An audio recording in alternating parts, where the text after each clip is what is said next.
I want to concentrate in a few minutes I've got on Iraq rather than Iran, although I will say something about Iran as well. It was interesting watching Madam Rajavi's presentation on film. I recall 10 years ago when I was Vice President of the European People's Party, the biggest group in the European Parliament. I invited Mrs. Rajavi to come and address our group meeting in Brussels in the European Parliament. And we had a crisis. We had phone calls from Angela Merkel, from Chancellor Schussel, who was Chancellor of Austria at the time, from the Prime Minister of Spain, from President Chirac, saying you must not allow this woman to come and speak to your parliament, otherwise the Iranians will walk out of the nuclear negotiations. 10 years ago. Where have we got with the nuclear negotiations? Nothing has happened. They have played for time and they are on the verge now of producing a nuclear weapon. And this is what happens when you play the game of appeasement with these people. I warned when I became president of the delegation for relations with Iraq 5 years ago. I warned that Nuri al-Maliki, the Prime Minister of Iraq, was a major problem.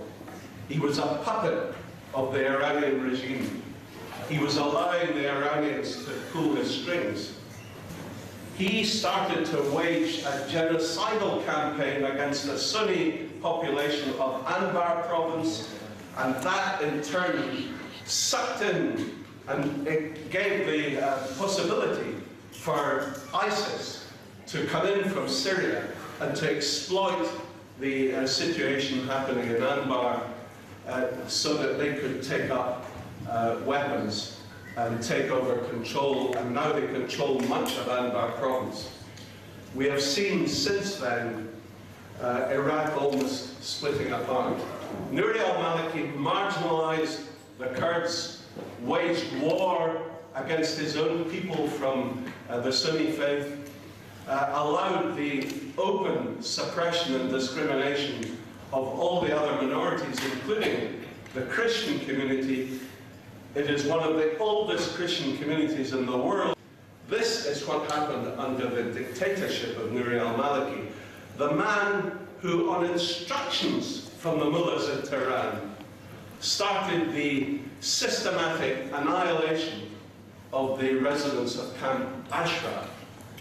Let me just remind you that in July 2009, on the 28th and 29th of July, the first attack on Camp Ashraf left 11 dead and hundreds injured. On the 8th of April 2011, 36 killed and hundreds injured. On the 9th of February 2013 in Camp Liberty, with a rocket attack, 8 killed and dozens injured. On the 15th of June 2013, 2 killed and dozens injured. Then, horrifically, on the 1st of September 2013, the remaining 100 people who had been left behind in Camp Ashraf to guard the property and stop it being looted by Maliki's thugs were attacked, who executed 52 of the 100, took 7 hostage, including 6 women, and left dozens injured.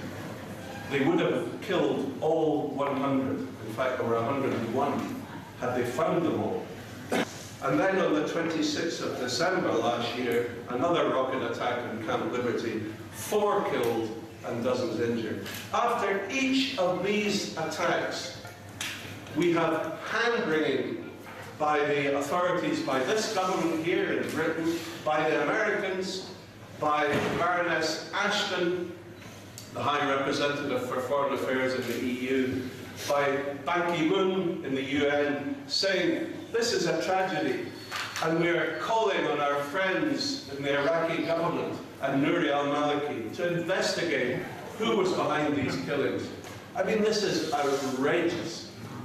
And telling him, you know, we will wait to hear the result of your investigations. There has not been a single investigation because Nuri al-Maliki gave the orders for these massacres.